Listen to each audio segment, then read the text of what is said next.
嫁衣杀人。10年间，采莲庄办了3件喜事，死了3个新娘。诡异的是，中间隔了好几年，可这3个新娘死时身上都穿着同一件嫁衣。传说这件嫁衣来路不明，怨气重重，每个穿上它的人都会遭遇不幸。太可怕了！这么多年，3个案子都没有找到凶手的线索，还都是意外结案，搞不好还真是嫁衣惹的祸呢。我刚刚也都看了，这件嫁衣最近一次害命的时候就在前几日，亡者是采莲庄少庄主郭霍的新婚妻子。我还没问你呢，你为什么突然让我查这采莲庄的案子呢？我要寻一人，此人名唤失魂，只要找到他，就能找到我另一个好友的下落。而他最后的消息就在10年前，采莲庄。也是10年前，你这个朋友10年前出现在了采莲庄，而采莲庄第一次发生命案也是10年前，这也太巧了，难道有什么关联吗？你分析的不错，有很大的可能，一连3个命案，方景坛、采莲庄，你还是得去一趟。哼，你少来，你就是想撺掇本少爷帮你找人嘛？我才没那闲工夫呢，这好不容易有了这狄飞升的线索，我必须得找到他。那好吧，但我找到了失魂，顺便帮你问问狄飞升的下落。你什么意思啊？因为这个失魂就是金元盟的人。你故意的是不是？所以你去不去？不去。哦，对了，我买了一些虫草、虎骨等名贵药材，拿去补补身子吧。哎，等等，这方作斌，你这身无分文的，你哪来的钱买这个？哼，你的？我的？哼，你从哪里找到的？你的抽屉、柜子还有床头。哦，对了，你米缸底下不还藏着一些吗？你的老婆本不都藏在这些地方吗？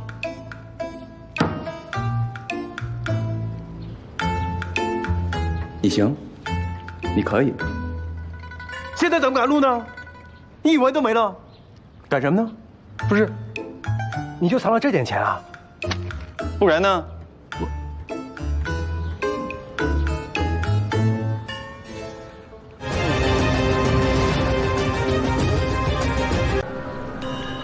奇怪，这采莲庄才死过人，按说这几天还在办丧事呢，看上去怎么完全不像啊？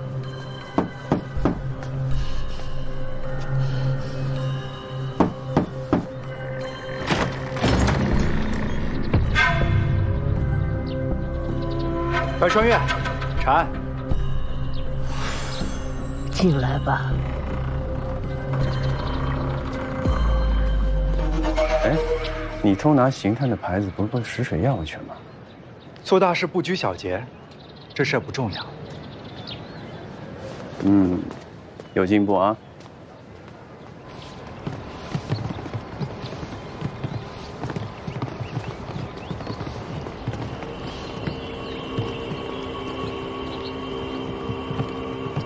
这采莲庄的仆人倒是很有礼数啊。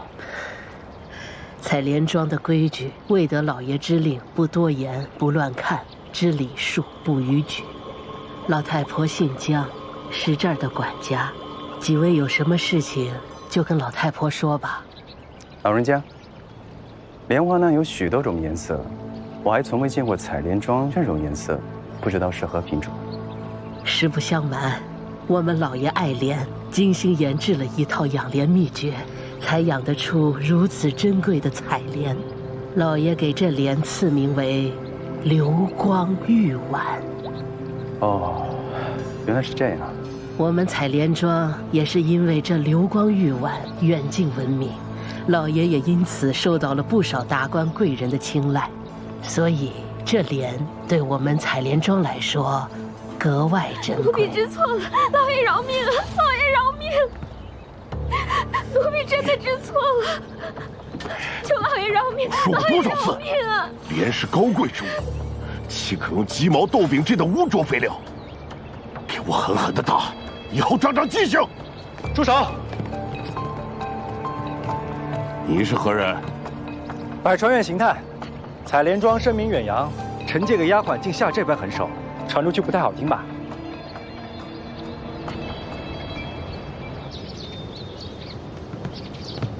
不知道是百川院几位侠士到访，失敬，失敬。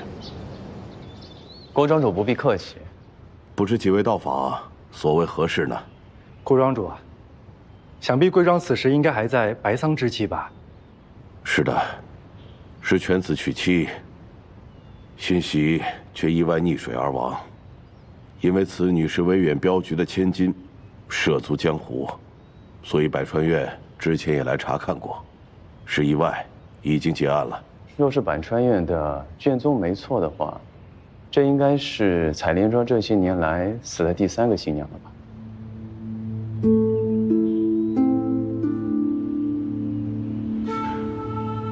这都是陈年往事了。当年官府衙门也派人查看过，是意外落水，并无可疑。我采莲庄从不习武，更不是江湖门派，这些百姓的小事，不必劳烦几位费心了。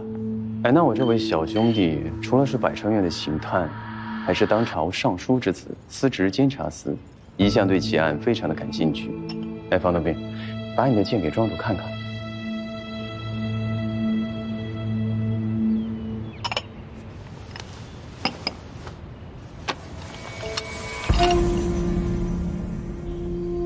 原来是方大人，失敬，失敬。本少爷，本宫是本以为这是场意外，可这接连2次就很可疑了，必须要查。顾庄主啊，你且将这几年发生的事情详细说来听听吧。鄙人发妻早亡，10年前我就娶一妻续弦，想不到新婚当夜，新娘却意外溺水而亡。7年前我再娶一妻续弦，可是也发生同样的惨事，所以我就决定以后不再娶妻。万万没想到，这么多年以后，犬子娶妻，也发生同样的惨事。唉，我们郭家真的不知道造的什么孽。听闻这3位新娘子都是穿着同一件嫁衣死的。哎，江婆婆，你在采莲庄待了有一些时日了吧？可是有经历过这些？他们都穿着采莲装，隆重的16群，都溺死在池塘之中，是我亲眼所见。那件嫁衣绝对有问题，绝对有问题！住嘴！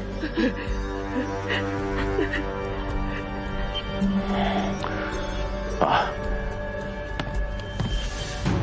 镇上的人都爱嚼舌根，以讹传讹，所以这次丧事就不便张扬了。想来郭庄主也不相信嫁衣杀人之说了，只是这相差这么多年，为何这3位新娘子还会穿同一件嫁衣呢？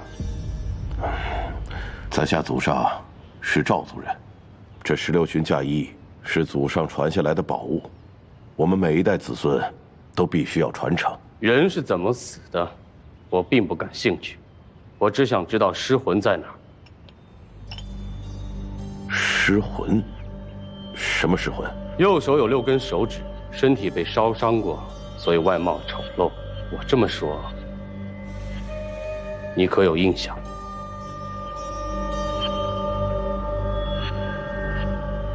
我从来没有见过什么6指之人。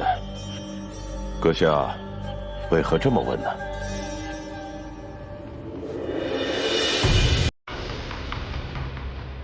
你当真不知？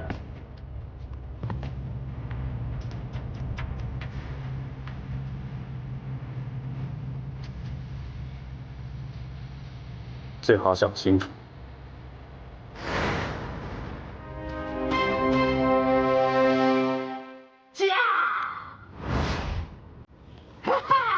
你这孽障竟然在此，竟然在此！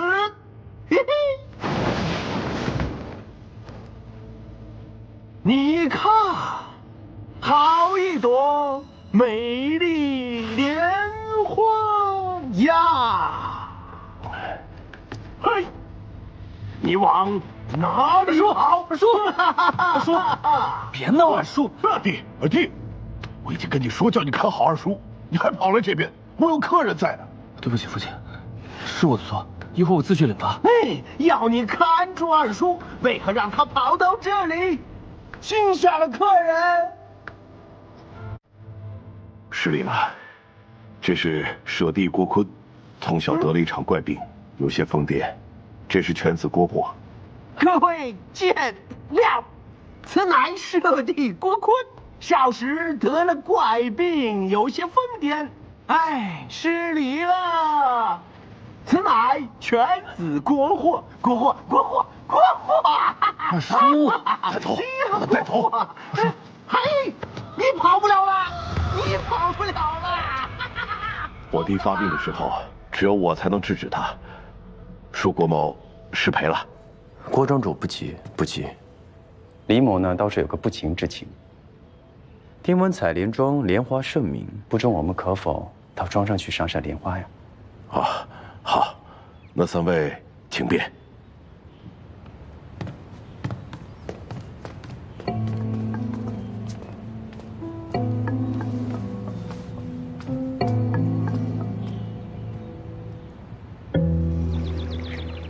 客人小心，这一路有主人重金购回的寿山石，莫要碰到。这言辞闪烁的庄主，突然闯出来的疯子，还有那个看上去唯唯诺诺的少爷，还有那个神神叨叨的管家婆婆，怎么看上去都奇奇怪怪的呢？这三个女子呢，前后嫁进郭家，也并无交情，却都死在了这个采莲池中，也太巧了吧！所以这个采莲庄，肯定藏了一些什么秘密。我是来找尸魂的，不是来查案的，懒得听你分析这些。阿飞，你干嘛那么心急啊？刚才话都没说完呢，你就忙着打断。他呢，也只是想问问尸魂的一些往事而已。啊，等等，你们说什么啊？到底还有什么是我不知道的往事啊？啊？哎，等找到了尸魂，你自然也就知道了。走吧。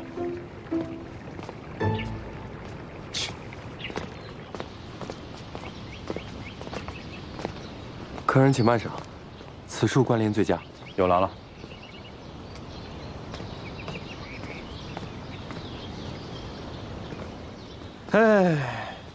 哎呦，这确实是个好地方，这么大一片莲池，说不定还能钓鱼呢。你现在急着也没什么用啊。若是郭庄主有心隐瞒什么呢？你现在逼问，反倒会打草惊蛇。倒不如呢，查查采莲庄这个案子，弄清楚10年前发生了什么，说不定还有新的线索。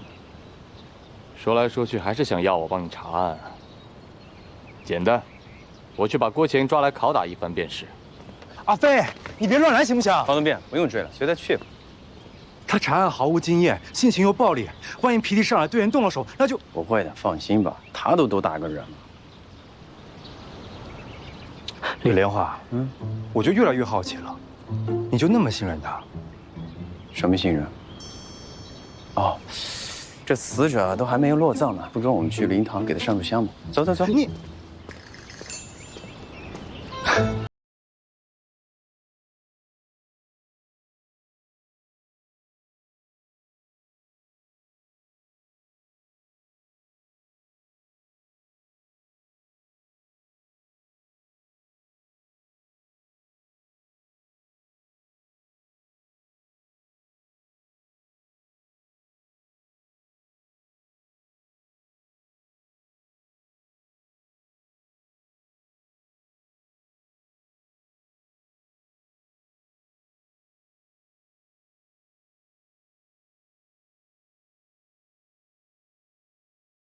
尚有蹊跷，我们还想再查验一番，以考还死者一个公道。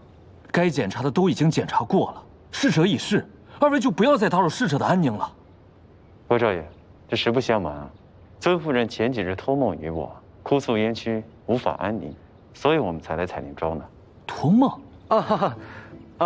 这位是莲花楼楼主，江湖人称李神医，他有通灵之能，他的梦可准得很。可就算如此，也该容我先向父亲禀明，征得他同意之后才可以啊。这郭少爷好像很怕郭庄主。听从父命，乃天经地义之事。郭少爷，既然这关已经开了，这该冒犯的已经冒犯了，我稍后自会向郭庄主请罪。倘若他真的怪罪下来，便由我一律承担。这尸体不只是皮外伤，他的手骨折断，颈骨也有很严重的损伤。我们可没有跟他动过手啊！之前衙门来的人已经检查过了，说是新娘溺水失足，挣扎撞伤所致的。这确实也不像被人打过。不过郭少爷，这新娘死之前可发生过什么？倒也没有什么特别的。那用过晚饭后，苏苏便独自回房，说要再试试嫁衣。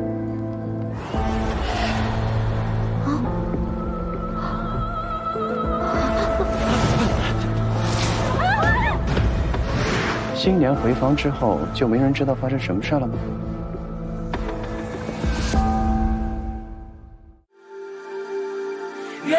新娘娘亲亲手做的婚鞋丢了，她的贴身丫鬟前几日回娘家取婚鞋了。其实我们郭家祖传的嫁衣是配有婚鞋的，可是按照当地习俗，如果新娘嫁娶不穿娘亲亲手做的婚鞋是不吉利的。她又不习惯别人伺候，所以就没有让别的丫鬟来伺候她。谁知道后面会发生这样的事？那这个尸体又是如何发现的？是在庄内那个桥下，家丁发现的。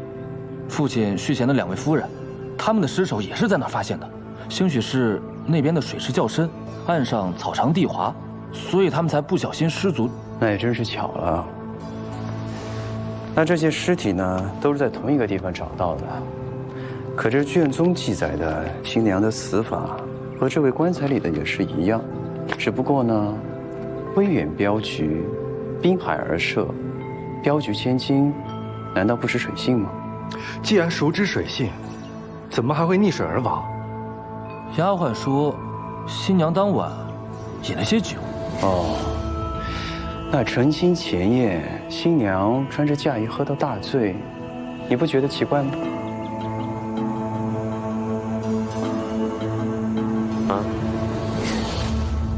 哎，我怎么没想到呢？莫不是她不是意外致死，而是被人害死的？可是她才到采莲庄不久，跟任何人都无冤无仇，谁会害她呀？我之前听父亲提过，你们在找一个6指怪人，说他来过我们采莲庄，却又不见踪迹，莫非你们怀疑是他？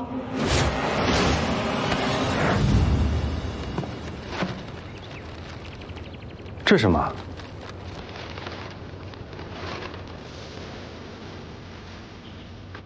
？10年前我们放走他时，他曾写过一封书信道谢。是还的自己。这人果然在采莲庄。侯院长，跟我来。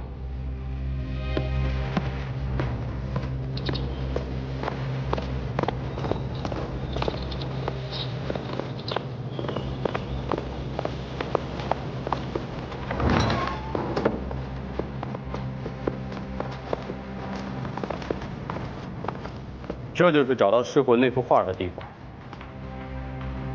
这就是我父亲第1位续弦夫人许和月的房间，就是10年前第一个死在采莲庄的女子。你们要找的那个6指怪人，果然和这个许娘子有过接触。难道他就是凶手？是他杀了许娘子，杀了我未婚妻，是他一直在我们采莲庄杀人。郭少爷，那也不能这么武断。不过这几个死者的死法都是一样的，或许这案子都会有关联。倒不如我们先查查这屋子里能发现一些什么吧。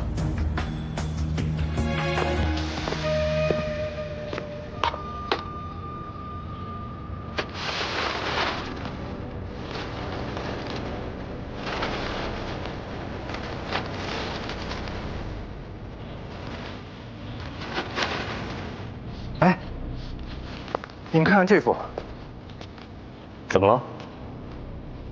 就让精通书画、饱览群书的本少爷给你们解释解释吧。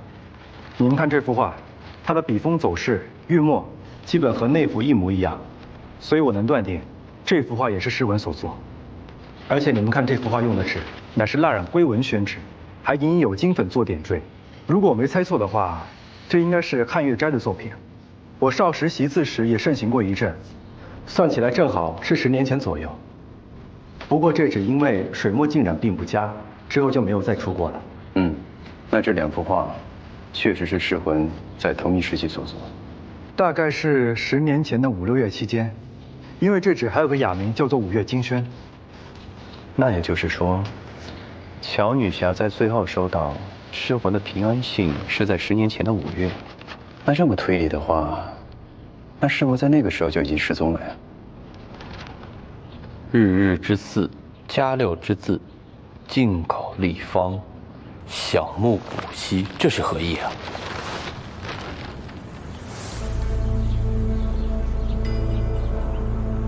你们看啊，这一幅花草树木为何如此杂乱？刚才那一幅分明很工整。找清楚了吗？在这个屋子里，只有这2幅画是失魂所作吗？目前能找到的只有这2幅。几位为何如此无礼，竟敢闯我采莲庄后院？父亲，你越来越敢自作主张了。此乃已故续弦许娘子的旧居，郭某敬重几位是百川院的英雄，好生招待，想不到几位竟然如此不知礼数。庄主的谎话张口就来，这也叫礼数？此话何意？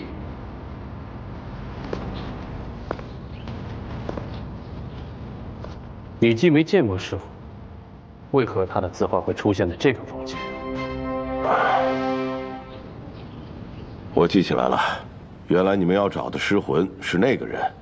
10年前，许娘子在跟我成亲之前，确实救过一个受伤之人，可是此人在我采莲庄住了2、3天就走了。太久的事情了，我差点忙忘了。郭庄主，这走了，这走去哪里了？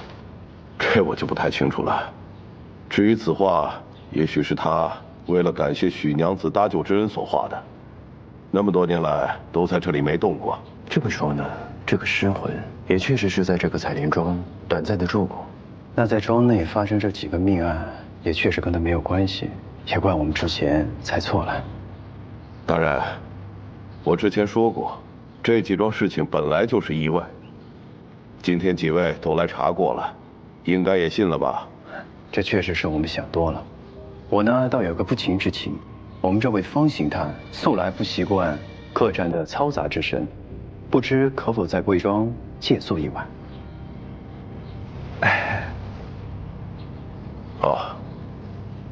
我采莲庄一向只招待文人墨客。那真是太巧了，本人素爱吟诗作对，今晚就给郭庄主来一首咏莲诗，换今日住宿一晚，庄主不会不答应吧？我采莲庄一向光明正大，开门迎墨客，几位随便住下便是。多谢。有劳了。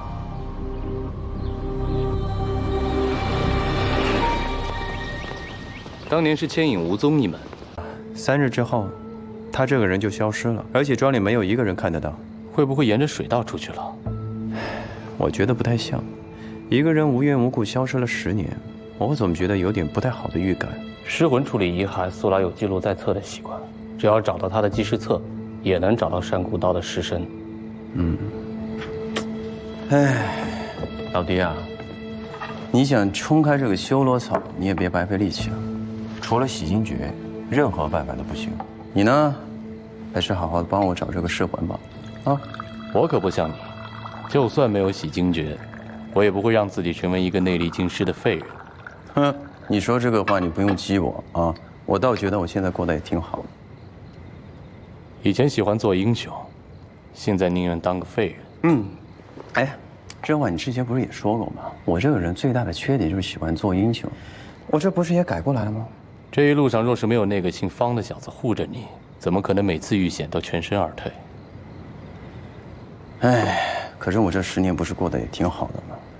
不过说起这个方多病啊，老弟啊，我想劝你一句啊，好歹你现在的身份呢，也是我多年的老友，你就不能稍微的装一下，不要再惹这个臭小子怀疑了吗？怕他知道你身份？你不知道这个小子有多么的麻烦。怕麻烦？等我恢复了功力，替你杀了他。不准我说，老爹，一个不足挂齿的小辈，不至于的啊。哎，这俩人在说什么？怎么一句也听不清楚啊？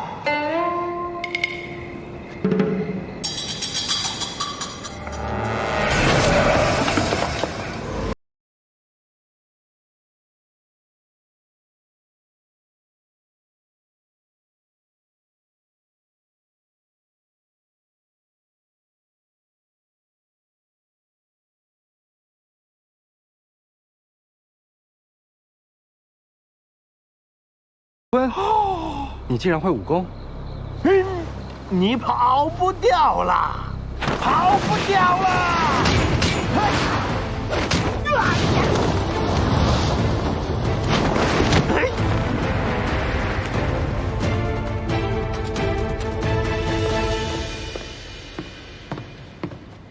人呢？本公子累了，先放他一马。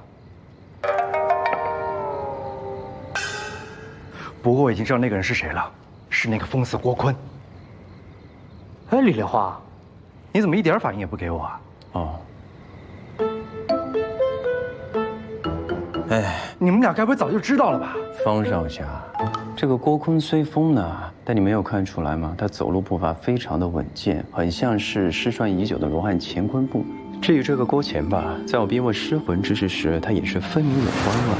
他想用自己的内力去抵住这样的气息，反倒把自己的内力暴露了，是西南八卦门一脉。难道你没有看出来吗？那你知道了不告诉我？那我们也没想到你会看不出来啊。我看出来了，我没说而已。不过你俩这武功不怎么样，看人倒是挺厉害的啊。哎，这武功不高，才更要观察仔细的嘛。哼，这个采莲庄，个个都藏着身手，还装什么不是江湖中人，与百川院无关。我看分明就是找借口不让我们查。半夜背着骷髅，鬼鬼祟祟的在我们门口，这采莲庄还真是爱装神弄鬼啊。那你们俩半夜鬼鬼祟祟的凑在一块，又是干什么呢？啊，我们呀，我们就是突然想起来，既然都说了这个嫁衣杀人，但这个嫁衣长什么模样，我们都不清楚啊。也是，反正这郭坤一时半会儿不见人影了。走，本少爷亲自带你们瞧瞧去。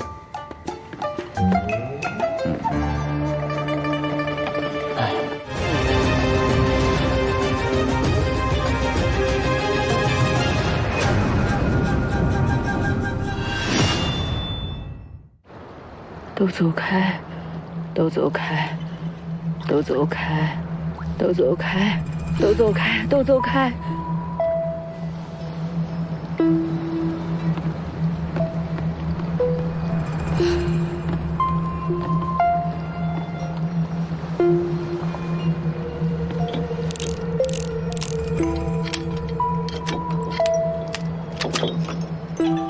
不过是件嫁衣。倒是用了复杂的八路盘纹锁，可惜难不倒本少爷。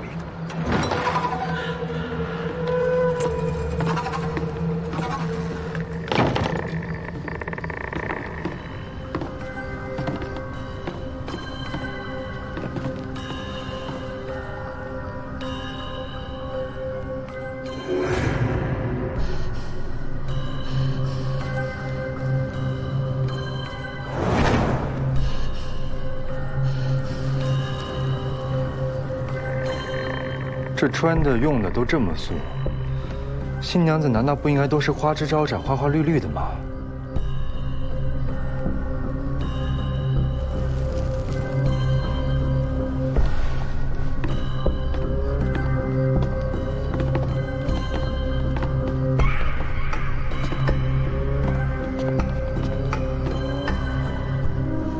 这哪是嫁衣啊？这分明就是座营山。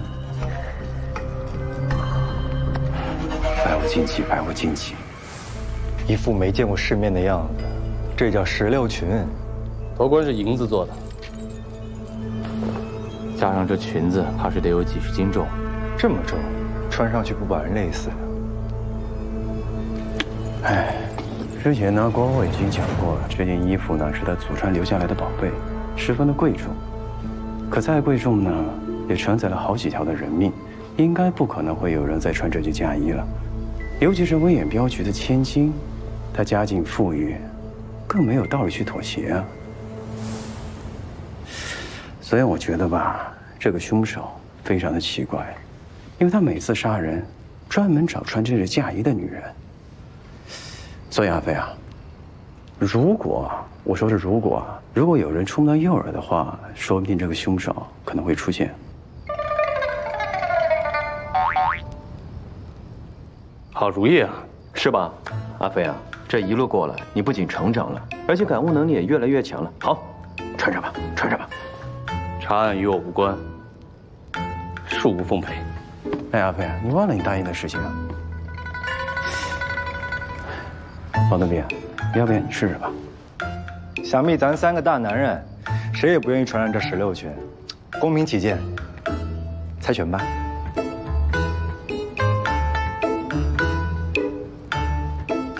哼，愿赌服输。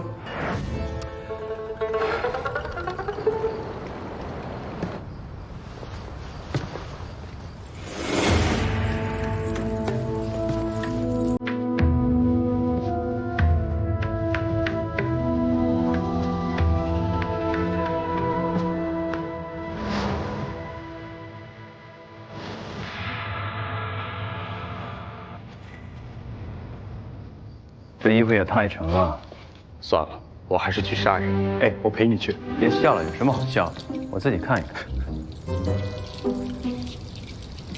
哎，这屋子里怎么没有镜子呀？这是新娘的待嫁房间啊。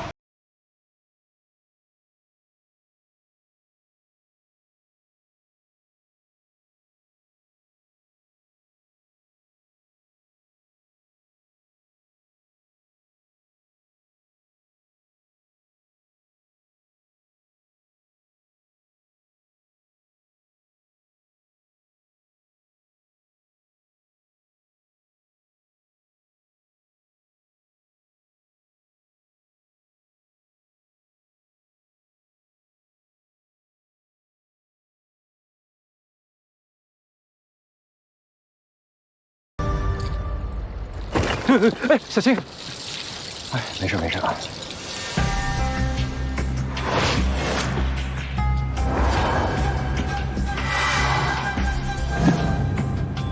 原来如此！啊哈哈，逃不掉啦！去死吧！哎，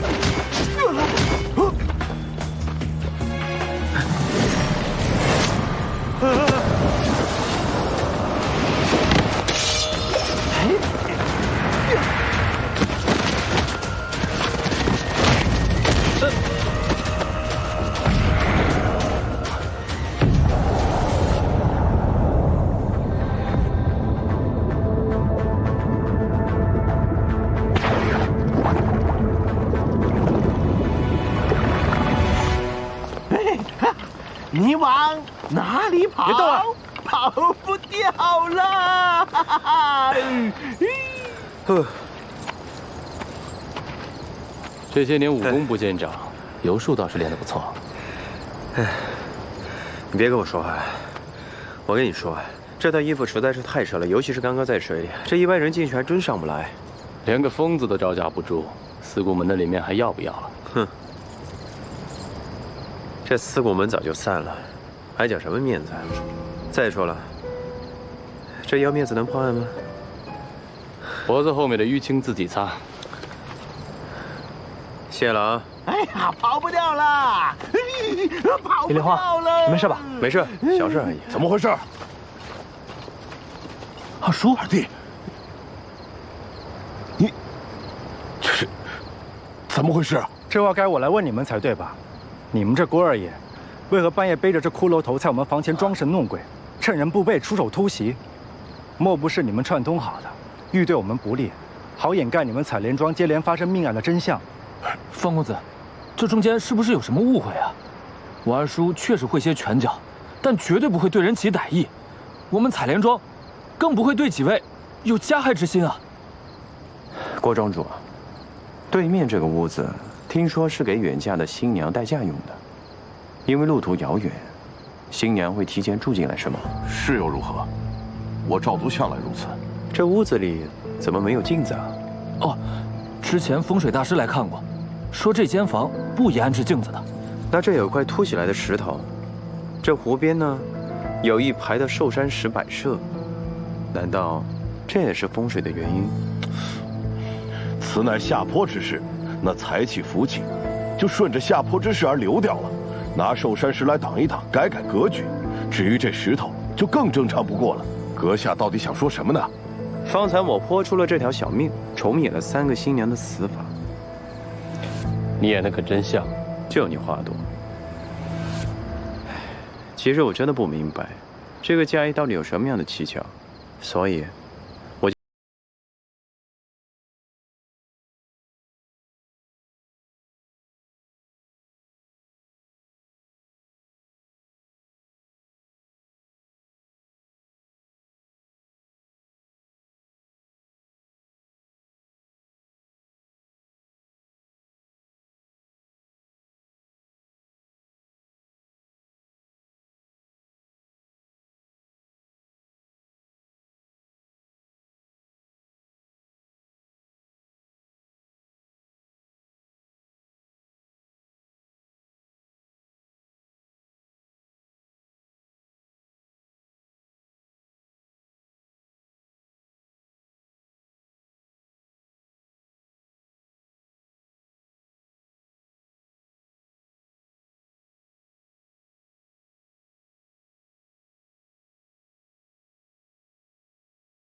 的尸首都是在那边发现的，怎么会死在这里啊？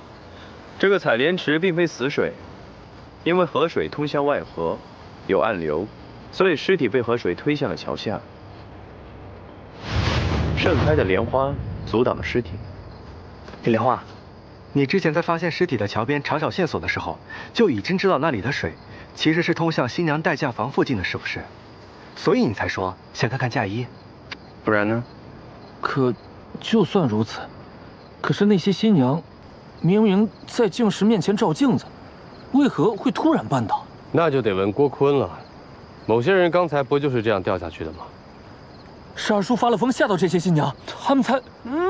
跑不掉啦，跑不掉了。我明白了，就是我二弟。孽障！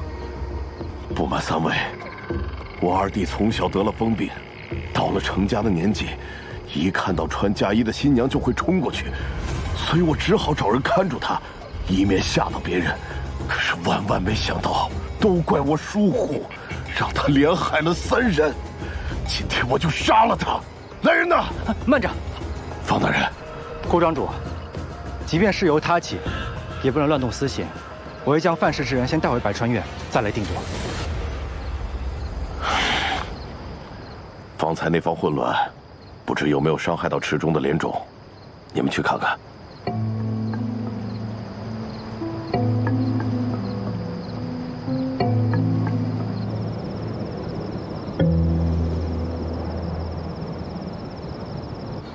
我还是觉得不对，为何每次新娘在镜石前照镜子的时候，这郭坤刚好都在镜石前发疯呢？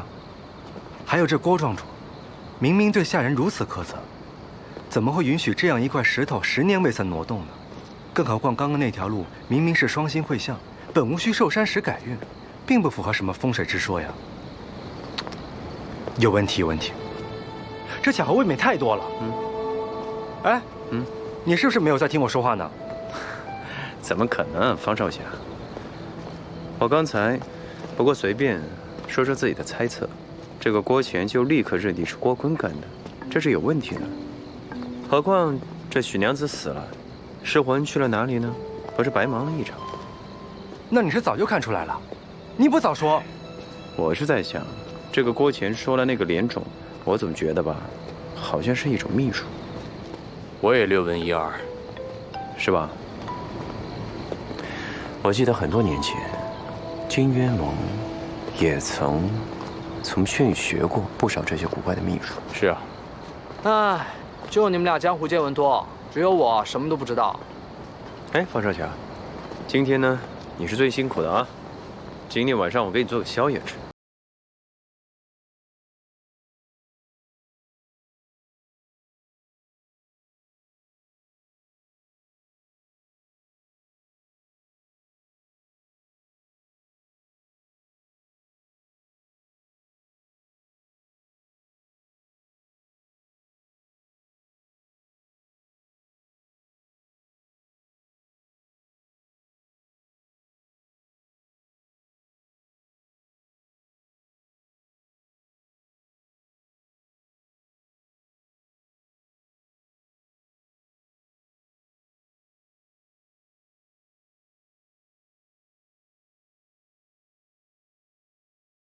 有股异香，你又加了什么东西啊？果然有问题啊！哎，这莲心居然是猩红的。他们确实喜欢搞这些古怪的东西。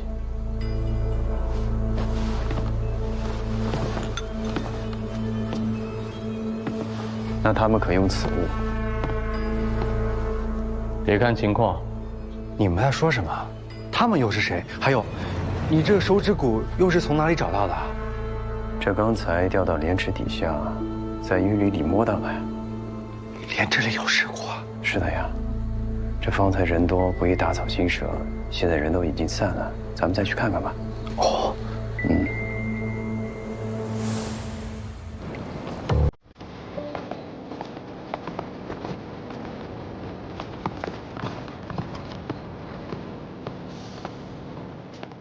这莲池郭乾宝贝的很，我们小心点，不要被发现。走。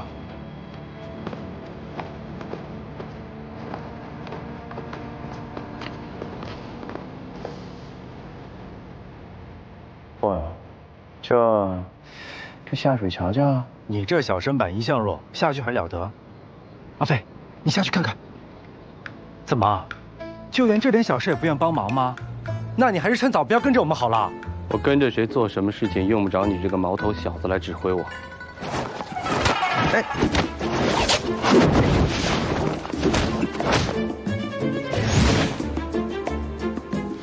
你们两个有事吗？能不能小声点？放躲兵！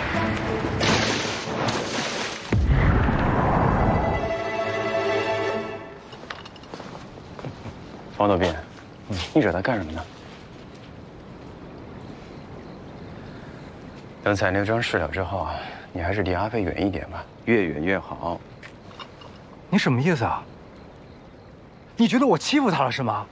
我可是在帮你哎。跟你也说不明白，你声音小一点啊。我。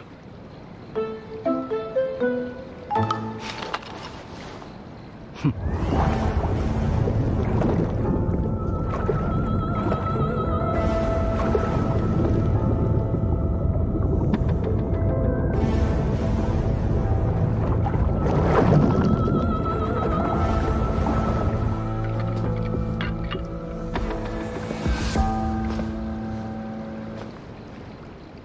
这是什么？我记你一次。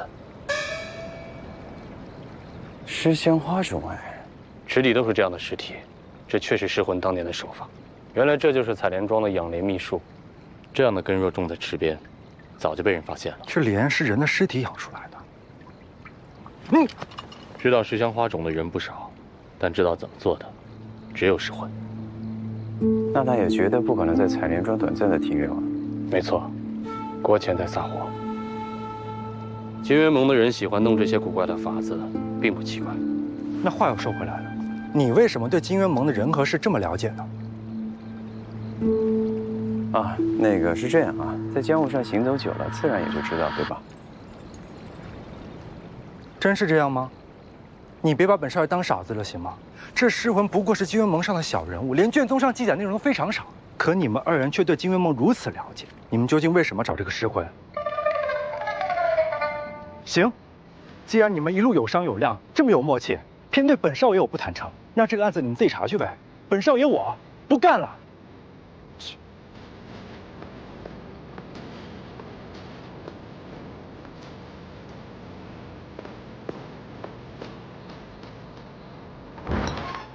明明我才是查案的刑探，怎么最后反倒我成为了局外人？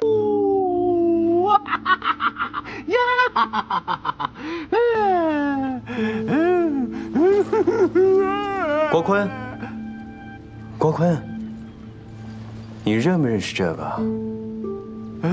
你是不是很喜欢穿这件棕色嫁衣的女人？哪里跑？哪里跑？哎呀！我昨天就觉得奇怪，既然郭坤看到穿棕色嫁衣之人都会发狂，那他房间里为什么还要挂棕色蚊帐呢？其实，他根本就不会在乎这件嫁衣。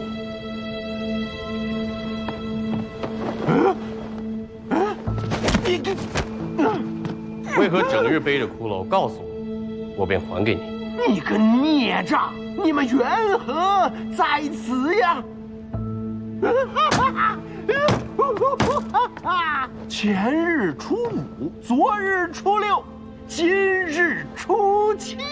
今日初7呢，我要去湖心玩耍。和这疯子问不出什么，走吧。等等。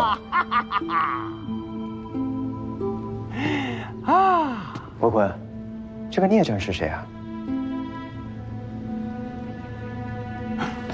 怪物，怪物，怪物啊！既然郭坤对新娘不敏感，倒不如换个人试试。失魂。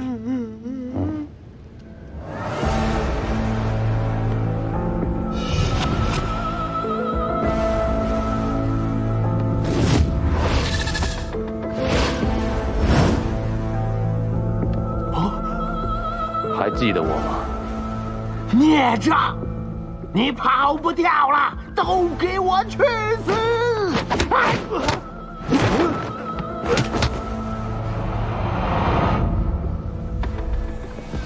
和昨日进食前一样，先出一掌，但虚服无力。郭坤练的是罗汉腿，但刚才这一掌是还未成型的八卦形一掌。八卦门，郭乾的门派，看来郭坤模仿的是他的哥哥呀。昨夜我也翻了一遍卷宗，那3个女子死的时候身上都无掌印，那这一掌到底打向了谁呢？许娘子死的时候，尸魂应该在场。昨夜到现在都没吃东西，饿死少爷。二爷的药好了吗？啊，好了好了。你怎么按昨日的方子煮的？错了错了，还不赶快倒掉！哦。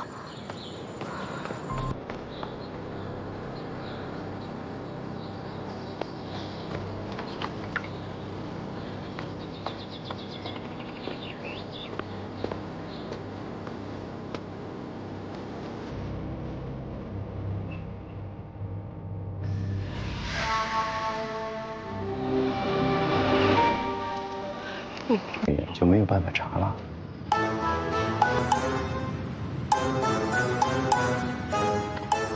唉，既然你都开口说了，那本少爷就帮帮你们吧。你们是不是也在疑惑，为何这郭坤昨夜会突然对你动手？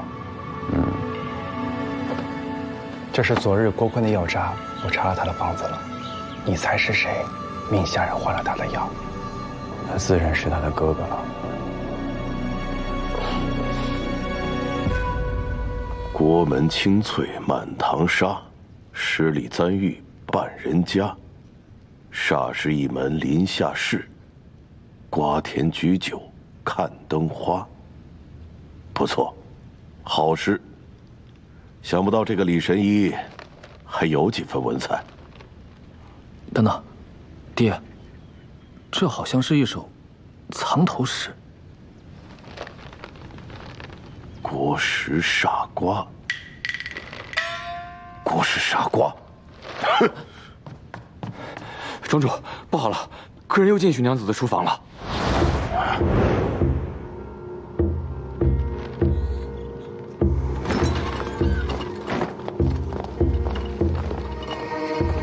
阁下一再闯我采莲庄后院，实不把我郭某人放在眼里。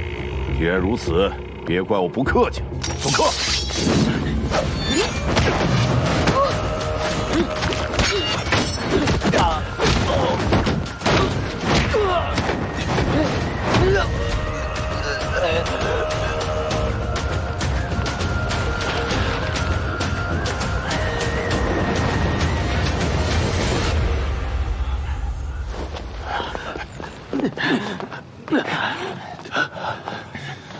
你这么怕人进入这个房间，就是怕看见这个吧？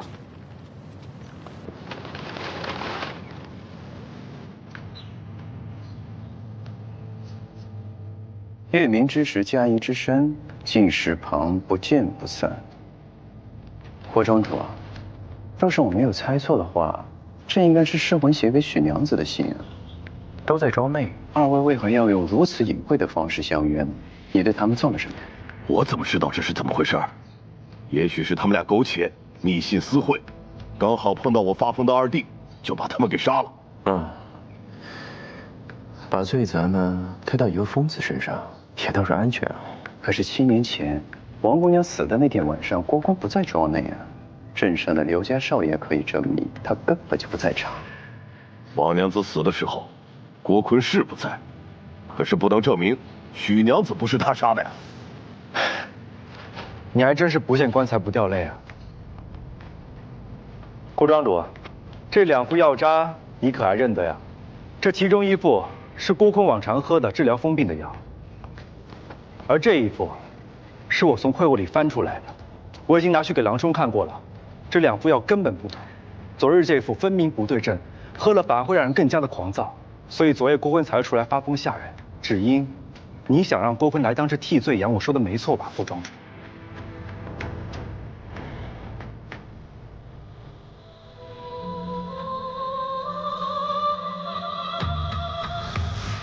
霍庄主，尸魂明明在采莲庄住了很长的一段时间，莲池中的尸香花种就是最好的证明啊。而你却说他只住了3日，这若非心中有鬼，你何必为这点小事撒谎呢？什么尸香花种？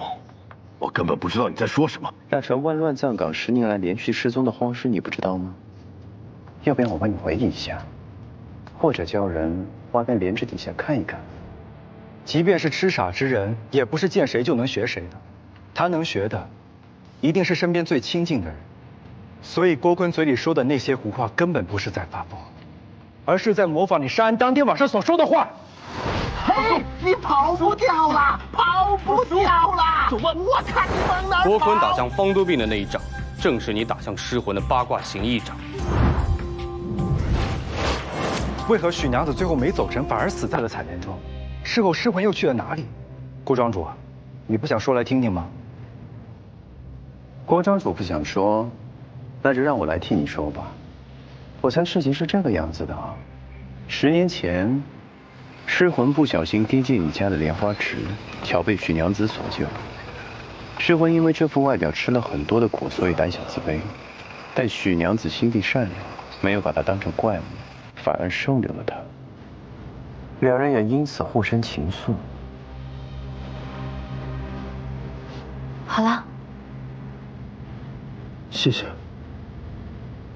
你猜忌心喜，想来对许娘子苛刻，尸魂便相约许娘子私奔，可是被你发现了这字画上的秘密，所以你恼羞成怒杀了二人。我去死吧！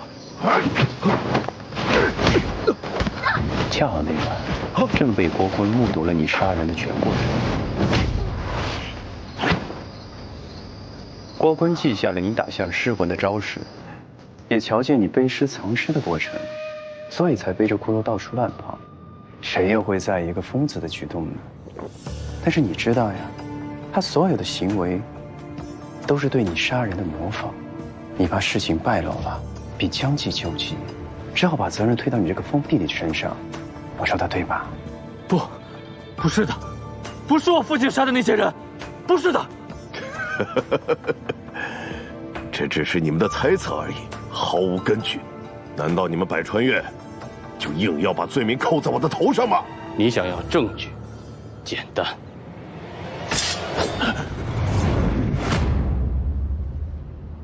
你想干什么？让人开口说话的法子，我有的是。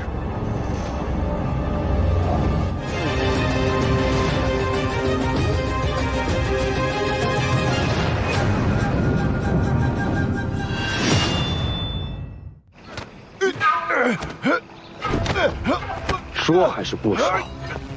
爹，阿飞，你这样只会屈打成招的。哎，想屈打成招，诬陷于我。既然你这么说，那我将你扔进这池中做尸香花种肥料如何？阿飞，我说，你们要找到那个尸魂，是我杀的，郭坤的药是我下的。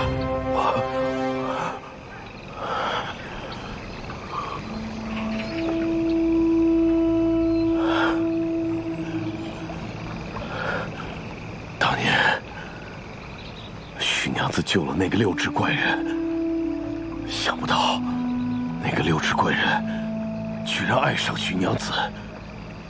他以下人的身份混进我采莲庄，用专门的秘术来养莲，哄徐娘子高兴。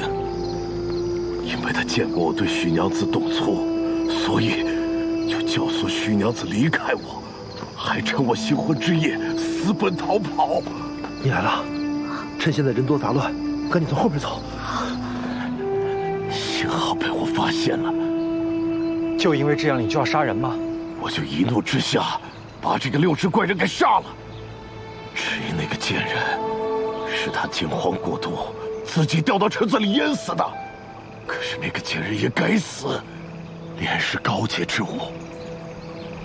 那个贱人水性杨花，红杏出墙，他根本不配爱莲，死有余辜。你凭什么以自己的愿断别人生死呢？你整天挂在嘴边说自己爱莲，你配吗？还有一尸，尸魂的尸首和遗物在哪儿？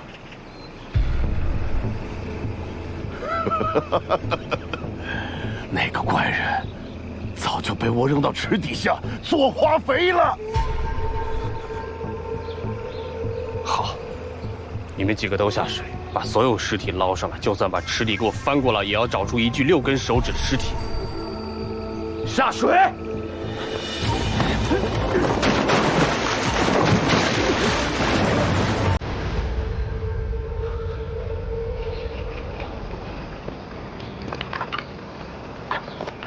莲丸是高洁之物，却被搞得这样邪祟。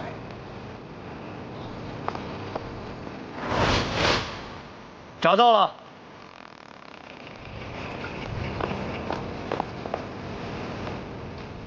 是什么都没有。你不是说噬魂的东西从不离手吗？这么多年泡在水里，要真有什么遗物带在身上，早就腐败了吧？噬魂的9分皮囊是天山宝物，不腐不化。既然他人在这儿，东西不在身上，那就一定还在采莲庄的墓处。我们去找。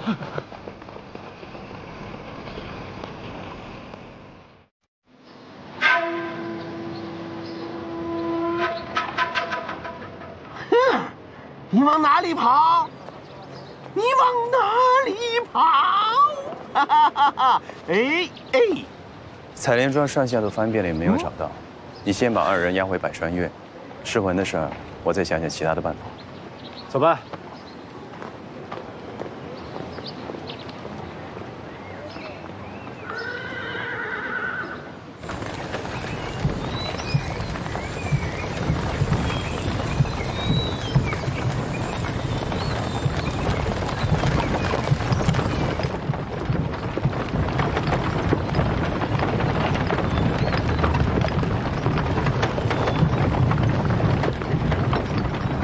你杀许娘子的时候，因为她要和尸魂走，但你杀第2个、第3个，又是为何呢？反正人是我杀的，为什么杀？很重要吗？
小姐平时不让我们把这件事情说出去。不对，掉头。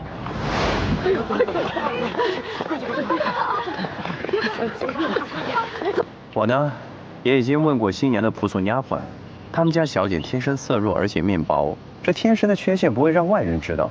她只告诉了她未来的夫婿，也就是郭少爷你了。而且我听仆人说，曾经郭少爷要给她准备一套新的嫁衣，但这个嫁衣呢，除了新娘的仆从之外，没有任何人见过。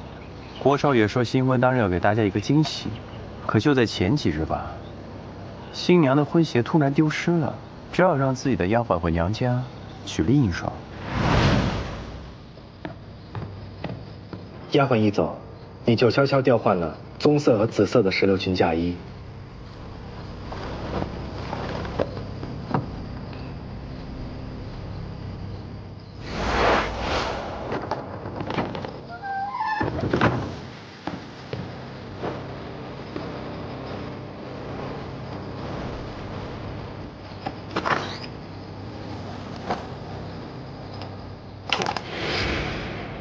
让分不清颜色的新娘在试嫁衣时穿上了这条棕色的石榴裙。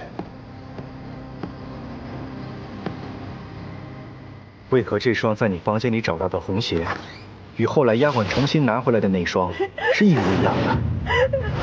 因为所谓的红鞋丢失，根本就是你有意而为之，为了就是支走新娘身边的丫鬟，好让她无法辨别颜色。我以为我已经成功的骗过了你们，没想到你们去而复返，还是发现了这一切。也不止发现了这一切啊！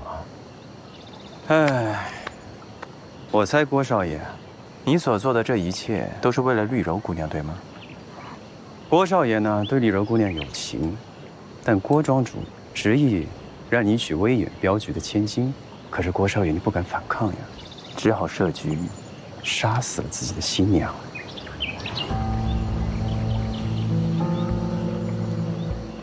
你还记得吗？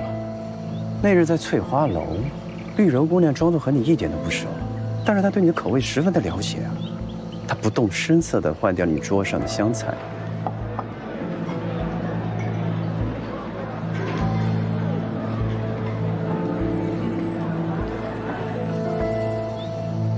哎，我分析的没错吧，绿柔姑娘？对啊，我们一直以为是同个凶手杀了3个人，在我们查清第一个案子之后，自然误以为其他2桩看起来手法相同的命案都是郭庄主所为。其实，这也是个误区。郭少爷，这也是你故意为之吧？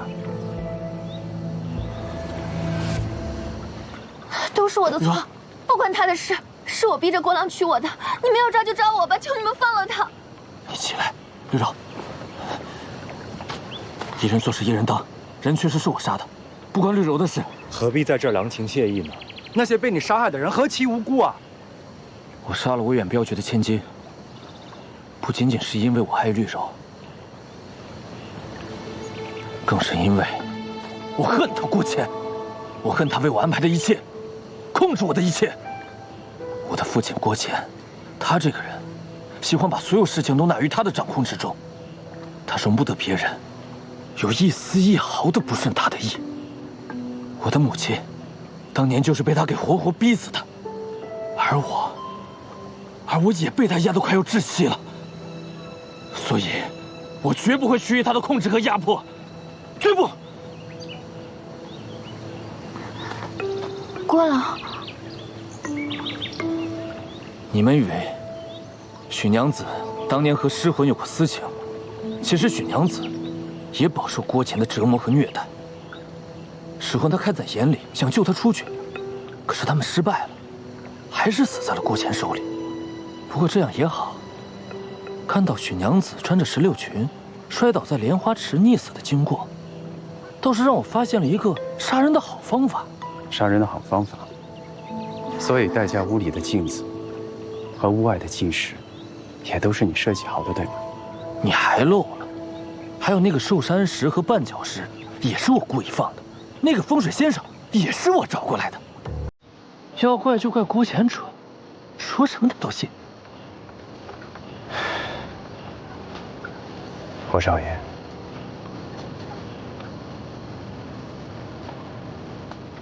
你杀了自己的新婚妻子，无非就是想摆脱你父亲的控制。但是你父亲的第2任妻子和此事毫无关系的，你为什么要对他下此狠手？那又如何？他逼死了母亲，毁了我的生活。你以为我会让他好过？他想要什么，我偏不让他如意。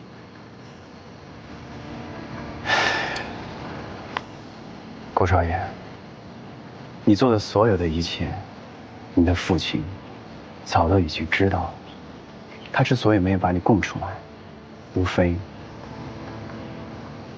还想护着自己的儿子。可笑！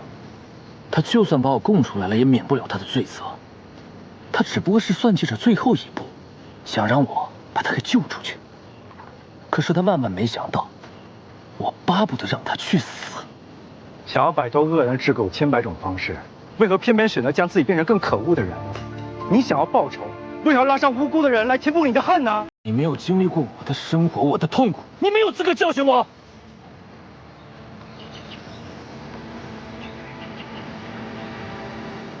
我知道，你们想要找尸魂当年留下来的东西。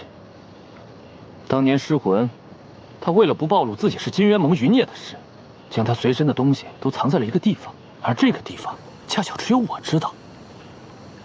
你们只要放了我，我便告诉你们。过来！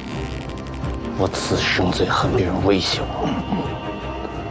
你若不说，我拧断你的脖子。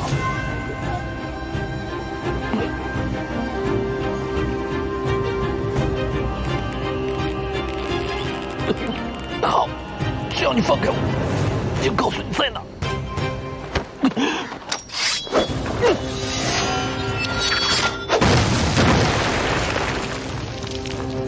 走，别跑！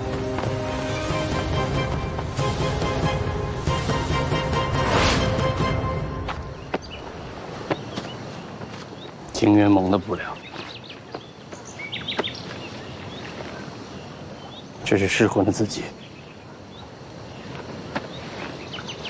尸魂伤重未愈，而盟主之灵未尽，不敢代之。故将善故道一海炼狱药棺，报尸身不腐，暂藏采莲庄南门柳树下。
师兄，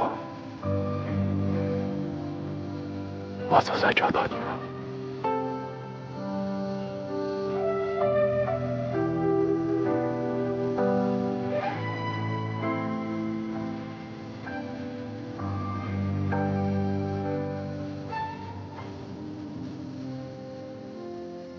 我就说了，没人能从我手中逃走。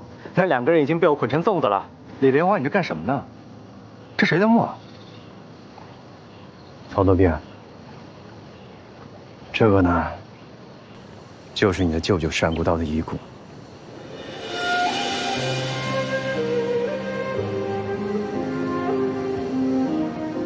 其实我们一直在找的就是他。来，过来拜拜你舅舅。